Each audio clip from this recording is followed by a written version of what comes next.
Assalamualaikum warahmatullahi wabarakatuh. Salam sejahtera untuk kita semua. Jumpa lagi di channel Belajar Kimia Asik. Dimanapun Anda berada, semoga Anda sehat selalu dan diberi limpahan rezeki oleh Allah Subhanahu wa Ta'ala. Pada video kali ini kita akan bahas tentang perubahan kimia dan perubahan fisika.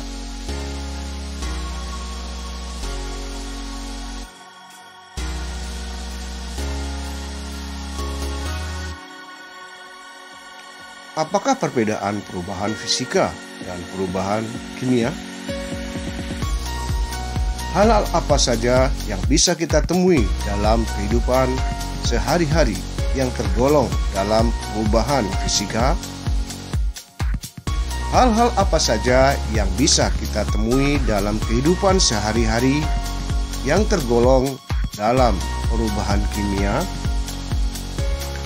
Konsep kimia apa saja yang dapat dijelaskan dalam perubahan kimia yang kita temukan? Sebelum kita mempelajari perubahan fisika dan perubahan kimia, pasti Anda sudah mampu bisa menyebutkan wujud materi yang berupa padat, cair, dan gas, serta sifat-sifat fisika dan sifat-sifat kimia. Setiap perubahan suatu benda selalu disertai perubahan bentuk. Setiap perubahan zat akan disertai pembentukan zat baru atau tidak disertai pembentukan zat baru.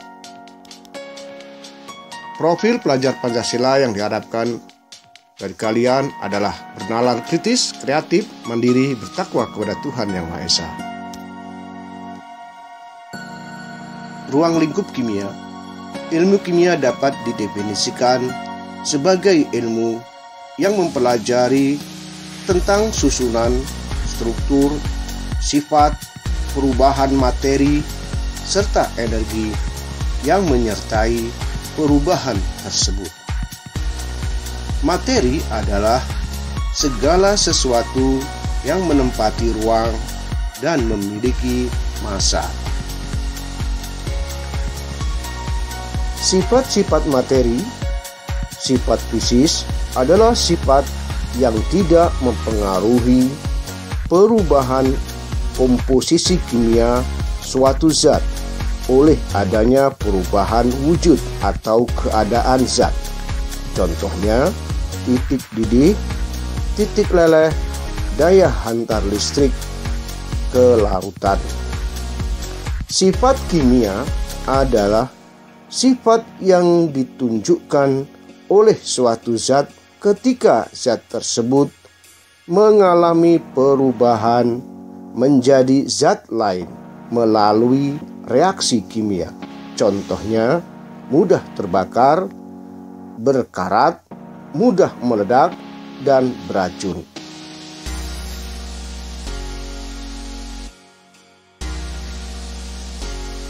Perubahan materi terdiri dari perubahan fisika. Perubahan fisika adalah perubahan yang tidak disertai terbentuknya zat baru, tetapi hanya merupakan perubahan wujud semata. Beberapa contoh perubahan fisika antara lain membeku. Membeku adalah proses perubahan wujud cair menjadi padat. Zat cair ketika berada pada ruangan yang lebih dingin, maka zat cair akan melepaskan kalor sampai suhu zat cair sama dengan suhu ruangan. Jika suhu ruangan di bawah 0 derajat Celcius, maka zat cair akan berubah wujud menjadi padat. Mengembun adalah perubahan wujud zat dari wujud gas menjadi wujud cair. Pada saat materi yang berwujud gas berada pada ruang yang bersuhu lebih rendah atau pada suhu 0 derajat, maka gas akan melepaskan kalor atau panas, sehingga suhu gas akan sama dengan suhu ruang. Pada saat itulah gas berubah menjadi cair.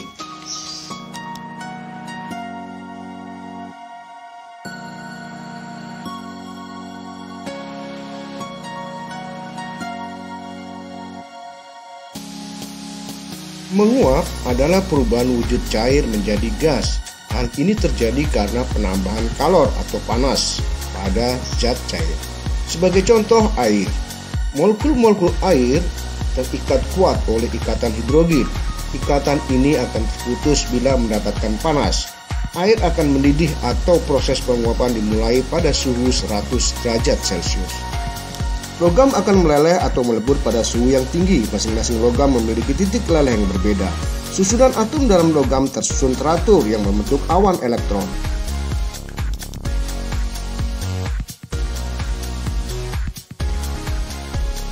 Menyublim adalah perubahan wujud padat menjadi gas.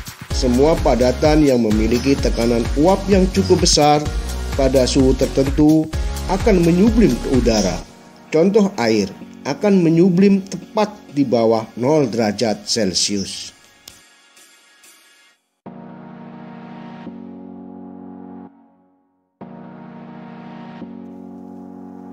Perubahan kimia adalah perubahan zat yang disertai terbentuknya zat baru.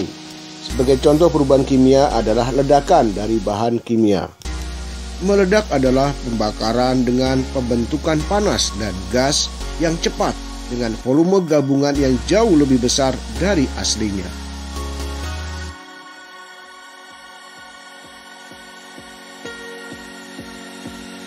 Contoh perubahan kimia lainnya adalah hasil fermentasi.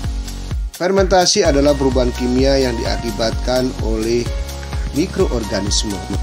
Mikroorganisme dalam hal ini adalah jamur. Jamur yang kita kenal sebagai ragi akan mengubah karbohidrat menjadi alkohol dan gula. Semua benda yang mudah terbakar akan bereaksi dengan oksigen bila dipicu oleh energi atau panas yang cukup untuk memulai reaksi kimia.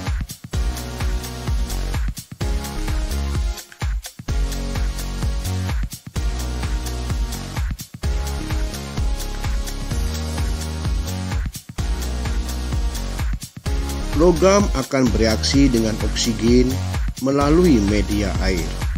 Hal ini akan membentuk besi karat atau Fe2O3. Perkaratan logam sangat merugikan bagi kita karena akan membuat rapuh logam.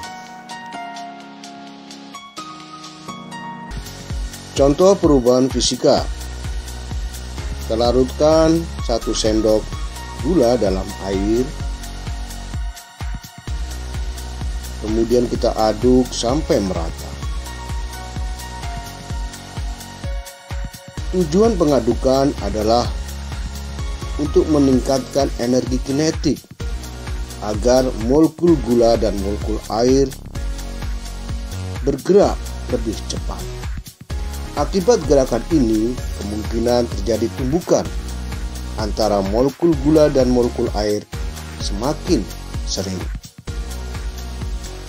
Bila terjadi tumbukan antara molekul air dan molekul gula, maka akan terjadi interaksi antara kedua molekul tersebut. Peristiwa ini dapat kita ilustrasikan sebagai berikut. Molekul-molekul gula akan berinteraksi dengan molekul air. Interaksi ini kita kenal dengan ikatan van der Waals.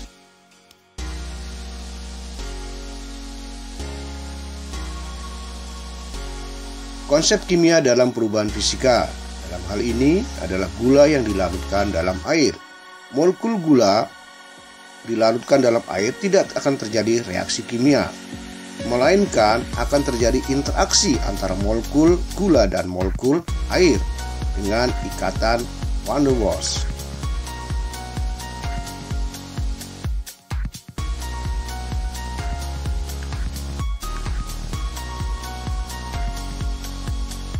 Perubahan fisika pada larutan gula dapat diilustrasikan sebagai berikut.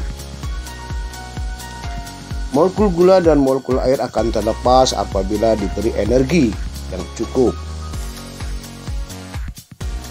Apabila larutan gula dipanaskan, maka akan menjadi molekul asalnya. Hal ini menunjukkan bahwa larutan gula bukanlah perubahan kimia. Konsep kimia dalam perubahan kimia Kita ambil contoh pembakaran gas LPG. Gas LPG terdiri dari propana dan butana.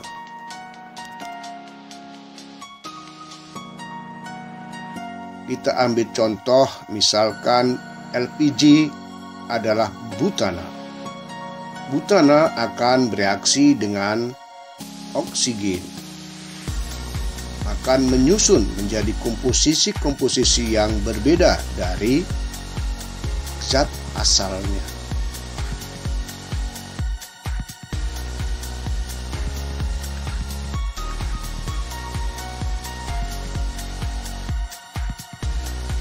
Butana bereaksi dengan oksigen akan menjadi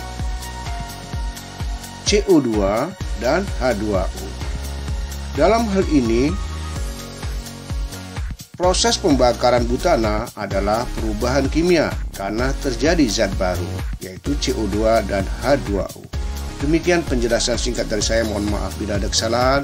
Assalamualaikum warahmatullahi wabarakatuh.